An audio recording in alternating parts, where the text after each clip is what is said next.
Next topic start करते हैं आपका अकाउंटिंग प्रोसेस।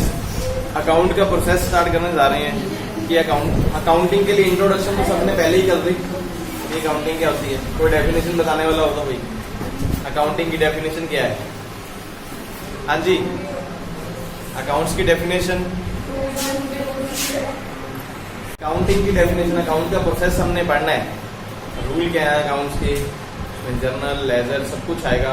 काफी लेंथी टॉपिक है आपका ये वाला, टाइम भी लगने वाला इसमें। अकाउंटिंग प्रोसेस में सबसे पहले आता है कि अकाउंटिंग की इन्फॉर्मेशन। हाँ जी, अकाउंट्स की डेफिनेशन क्या है?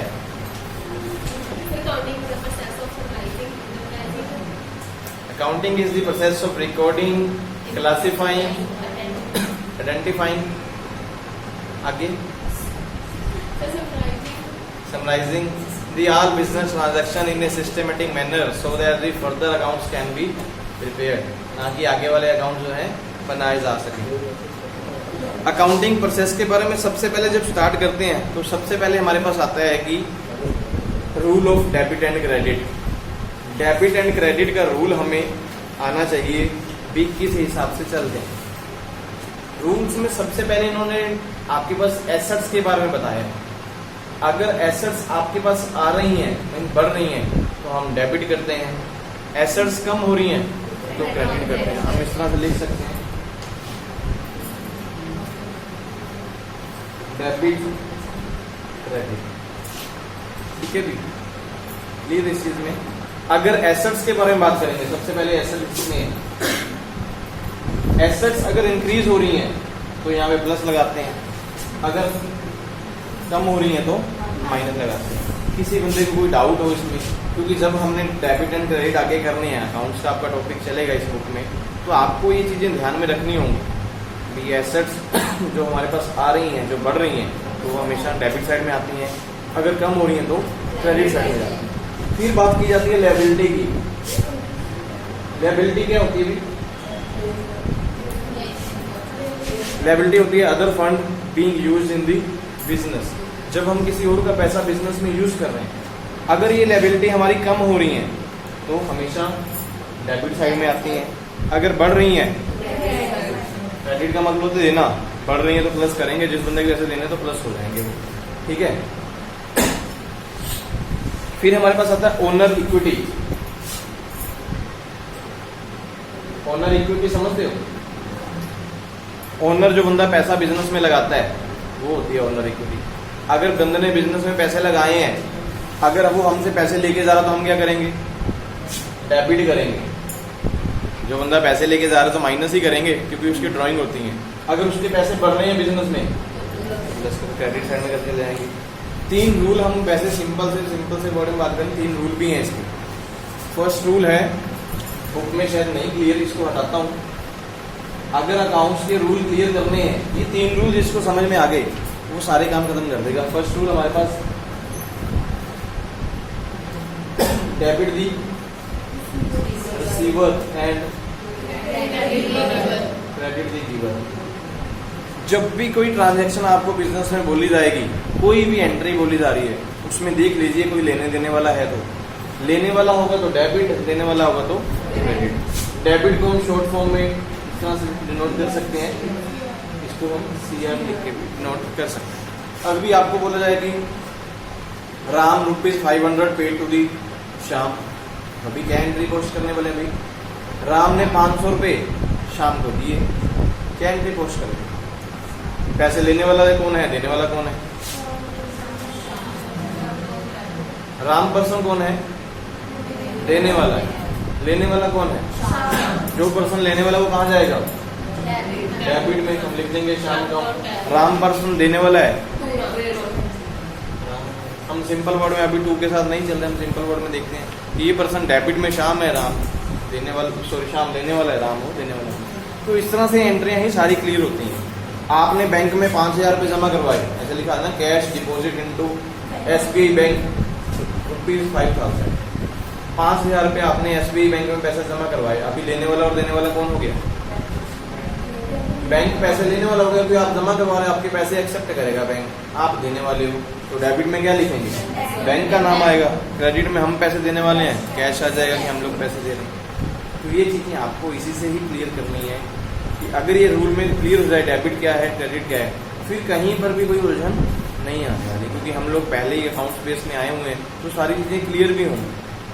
फिर भी अगर ना आए समझ कोई, जैसे आपका बैकग्राउंड नहीं है या किसी एक आधे का भी बैकग्राउंड नहीं था अकाउंट्स में, ये पॉइंट्स माइंड में बिठा लो बस।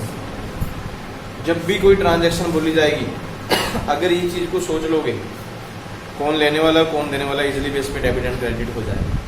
ठीक है, दूसरे रूल के बारे में बात करें। दूसरा जो रूल हमारे पास आता है वो एसेट्स के लिए आता है। Debit the what comes in and credit the क्या कुछ बिजनेस में आ रहा है और क्या कुछ बिजनेस से जा रहा है। हर बार ऐसा ही कुछ होता है बिजनेस में, जो मोस्टली ट्रांजैक्शंस होती हैं, कोई लेने वाला देने वाला देखने के बाद उसके बाद बात देखी जाती है कि आ रहा है या जा रहा है। अगर आ रहा है तो भाई डेबिट साइड लिखो, अगर जा रहा है तो क्रेडिट साइड लिखो।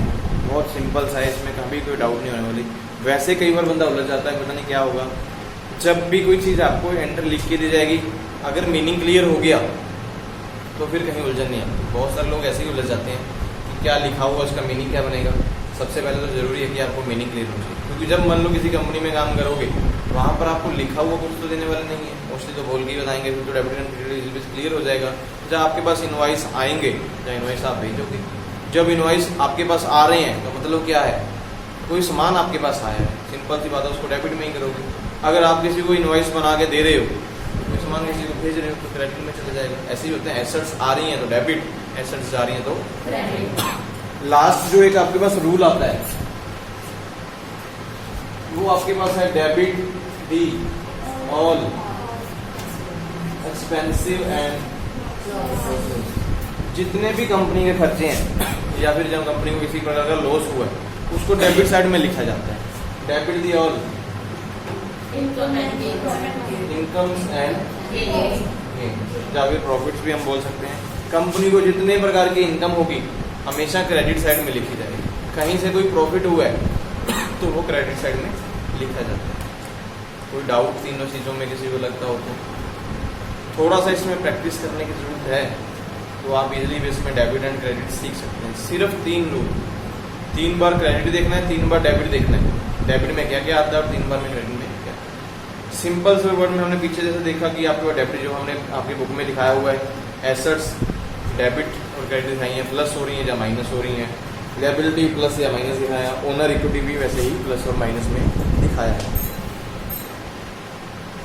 जब भी कोई एंट्री रिकॉर्ड की जाएगी हमेशा 2 साइड में रिकॉर्ड होगी, ये चीज़ हमेशा ध्यान रखना। पहले वाला अकाउंट्स नहीं है कि आपके पास पैसे आ रहे हैं तो एक साइड में लिख लेते थे, रजिस्टर में जा रहे हैं तो दूसरी साइड में लिख लेते थे।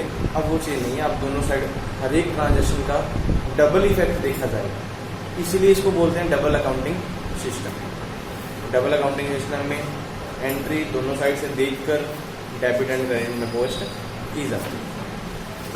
जब भी हम जर्नल एंट्री के बारे में बात हो रही डबल एंट्री के बारे में बात करेंगे, सबसे पहला जो प्रोसेस हमारे पास स्टार्ट होता है अकाउंटिंग में वो जर्नल क्या है। जर्नल की डेफिनेशन फिर आप क्या बताएंगे कि जर्नल क्या होती है? हाँ जी, जर्नल क्या होता है? हाँ जी बोलो बोलो, जो कुछ भी आप बता रहे हो बोलो जी।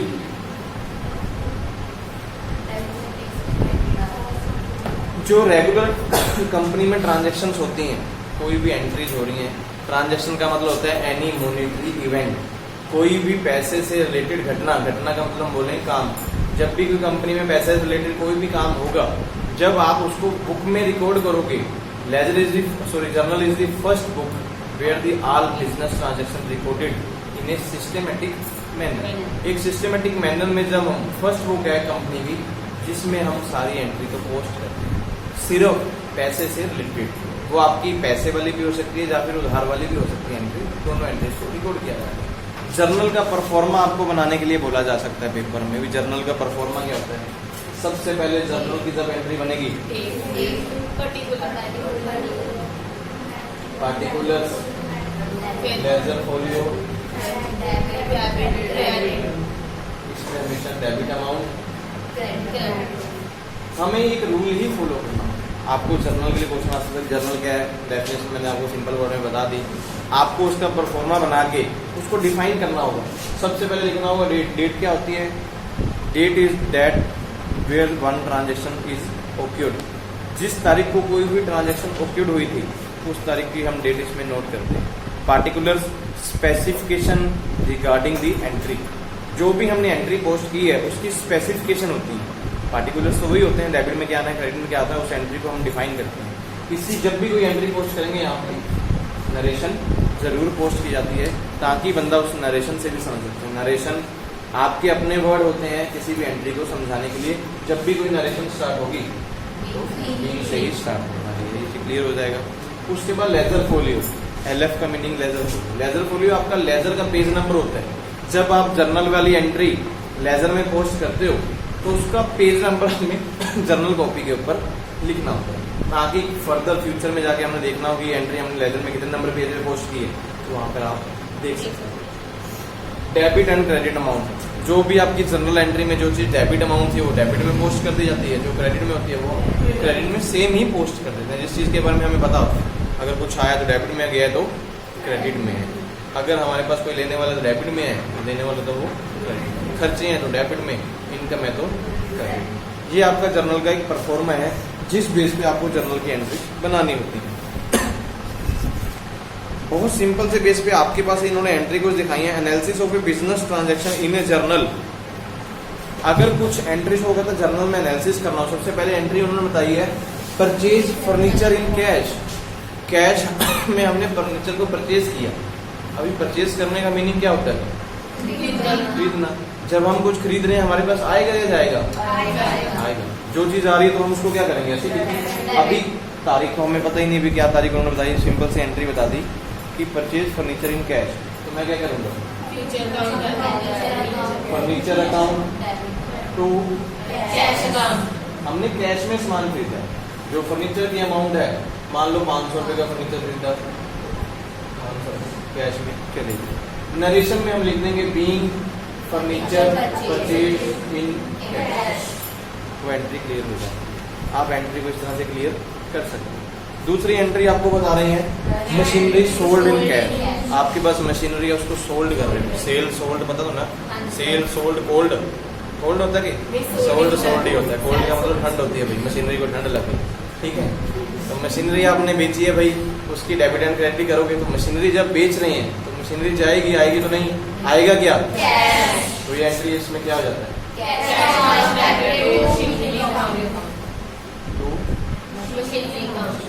जितने भी में आपने बेचे, हम 500 की मान के चलते हैं। वैसे 500 की कोई मशीनरी आती नहीं है ऐसी, फिर भी हम सस्ते में जब सेकंड हैंड लेके आए हम 500 को बेचे हम, ठीक है।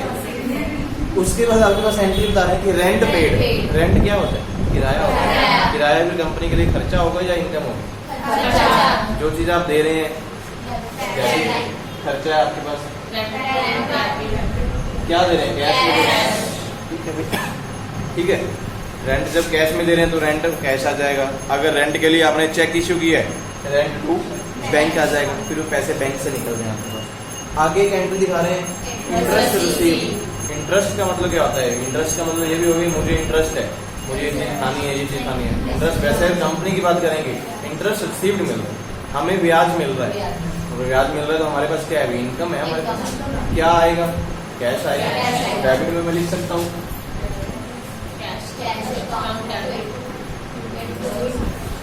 इंटरेस्ट अकाउंट भी लिख सकते हैं, जहाँ साथ में लिख दीजिए इंटरेस्ट इनकम। जब भी कोई इनकम होती है उसके साथ डिनोट कर देंगे तो बेटर रहता है, तो पता लग जाता है भी हाँ भी क्या चीज है। इनकम है तो इंटरेस्ट इनकम, कोई भी इनकम, रेंट इनकम, कुछ भी लिख सकते हैं। कोई भी खर्चा आ रहा है तो उसके साथ एक्सपेंसिव लिख दीजिए, EXP डॉट लगा दीजिए शॉर्ट वर्ड में, खर्चे पता लग जाता है। Rent expensive account, electricity expensive account, ऐसे हम काम कर सकते हैं। एक एंट्री इन्होंने और बताइए आपके पास आउटस्टैंडिंग सैलरी। आउटस्टैंडिंग का मतलब क्या होता है? अभी खड़ी है सैलरी देने वाली, जिसकी पेमेंट हमने देनी है। ऐसे ही होता है ना भाई। पेबल मतलब हमारे पास सैलरी है, एम्प्लॉइज की सैलरी एग्जाम्पल हम कब देते हैं? 1 महीना काम होने के बाद अगले महीने देते हैं। अभी मार्च में कंपनी क्लोज होती है, मार्च की सैलरी कब जाएंगी? अप्रैल में जाएंगी। कंपनी ने दिखाना सैलरी कंपनी के लिए क्या है? जो खर्चा है कंपनी ऐसे दिखाएगी, सैलरी एक्सपेंसिव। लेकिन इसमें क्या लिखेंगे भी? जो आउटस्टैंडिंग आ जाएगा आउटस्टैंडिंग में हम हमेशा लिखते हैं पेएबल, तो हम यहाँ पे लिख सकते हैं सैलरी पेएबल्स, ठीक है। पेएबल्स का मतलब है हम कुछ टाइम बाद पे कर देंगे आउटस्टैंडिंग। अगर लिखा जाए सैलरी रिसीवेबल, सैलरी रिसीवेबल भी होती है, ऐसा कुछ नहीं है कि सैलरी रिसीवेबल नहीं होती, रिसीवेबल वो इनकम में शो करती है। तो डेबिट में हम क्या लिखाएंगे, सैलरी रिसीवेबल, बोलो रिसीवेबल में क्या लिखा,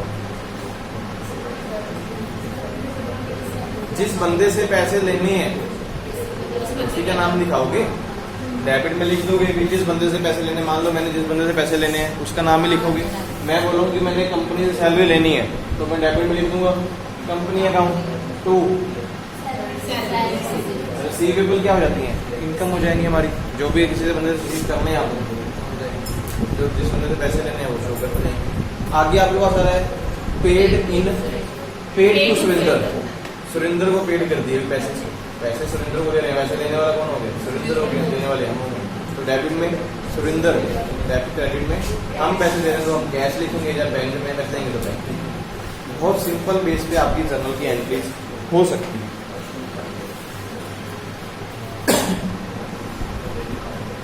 कई बार आपको कहता है कि कंपाउंड जर्नल एंट्री आ जाती है, कंपाउंड जर्नल एंट्री आ जाती है। इसमें मैं एग्जांपल एंट्री की लूं,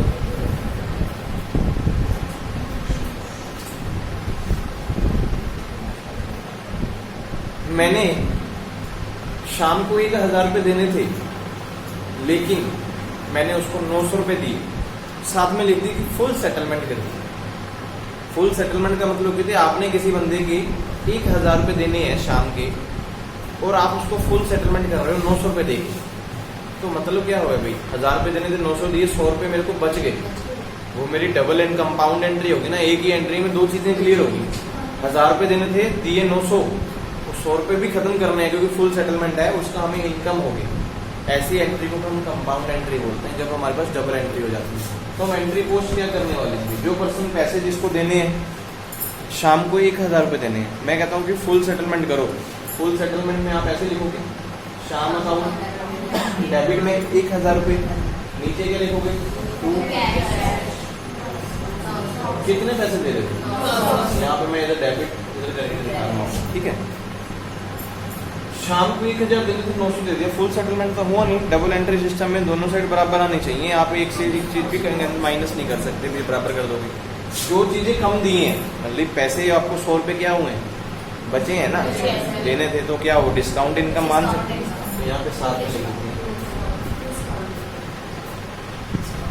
इनकम अकाउंट, ठीक है भाई। 1000 रुपये बंदे को देने थे, 900 दे दिए, 100 रुपये का डिस्काउंट इनकम। इनकम हमेशा क्रेडिट साइड में ही होता है। अगर इसी बात पे माना जाए कि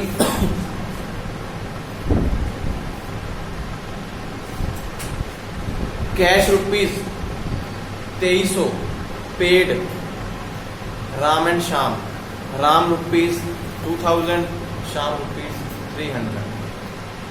राम एंड शाम को 2300 रुपये दिए गए, राम को 2000, शाम को 300 रुपये।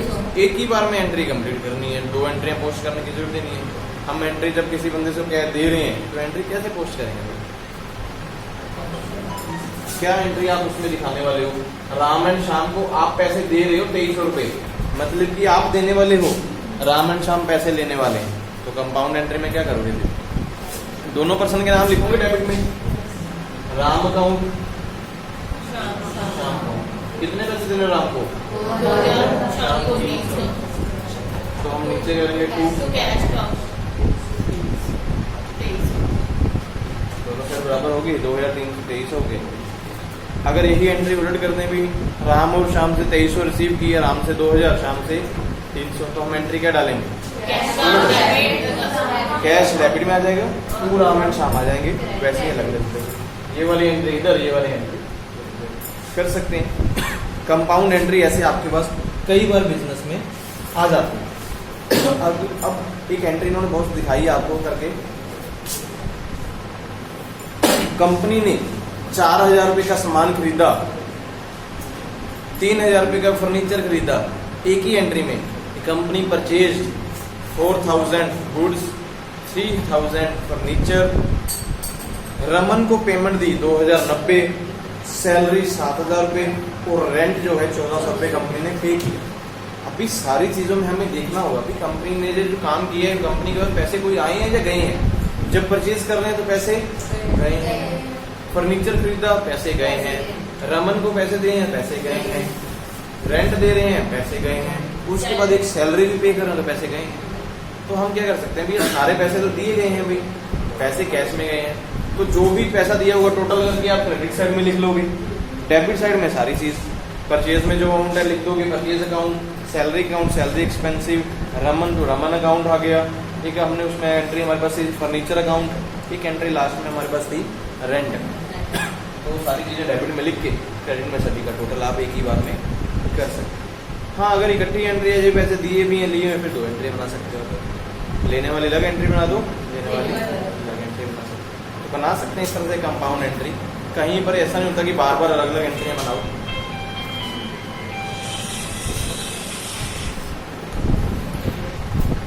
एक एंट्री जैसे कंपनी में आती भी, company charge depreciation on fix asset, furniture के ऊपर 500, बिल्डिंग के ऊपर 500, हमें अलग अलग एंट्री ले लेता हूँ। Company charge depreciation on furniture 500, plant 500, scooter 500, AC 500। Company ने डेप्रिसिएशन चार्ज किया है अपनी एसेट्स के ऊपर। डेप्रिसिएशन तो समझते होगे क्या होता है, हिसाबट होती है, जैसे बोलना परमानेंट डिक्रीजिंग की value of fix asset. Asset हमारी डेबिट साइड होती है, अब उसकी वैल्यू के ऊपर डेप्रिसिएशन लगाओगे तो उसकी वैल्यू कम कर रहे हो, तो एसेट्स कौन सी साइड में जाएंगे, एसेट्स आपकी क्रेडिट साइड में चली जाएंगी जब उसकी वैल्यू आप कम कर रहे हो। जो भी एसेट्स हम बोलेंगे, मैंने बोला कि डेप्रिसिएशन में लगा रहा हूँ फर्नीचर के ऊपर, प्लांट के ऊपर, तो डेप्रिसिएशन मेरे लिए क्या है, खर्चा ही है, तो हम लिखेंगे depreciation account to furniture, to machinery, to plant. मैंने शॉर्ट में कितने कितने लगा रहे हो, 500, हाँ, तीनों का टोटल करेंगे, डेप्रिसिएशन कितने की होगी। इस तरह से कंपाउंड एंट्री डाल सकते हैं। कुछ लोगों ने भी सिंगल एंट्री डालोगे, नो डाउट आप नहीं डाल सकते, ऐसा कुछ नहीं, डाल भी सकते हैं, वो आपकी 3-4 एंट्रियाँ बनेगी। एक ही एंट्री में जब हम काम खत्म करते हैं उसको क्या बोलते हैं, कंपाउंड एंट्री। किसी को डाउट, आज के लिए फिर इतना ही बहुत है।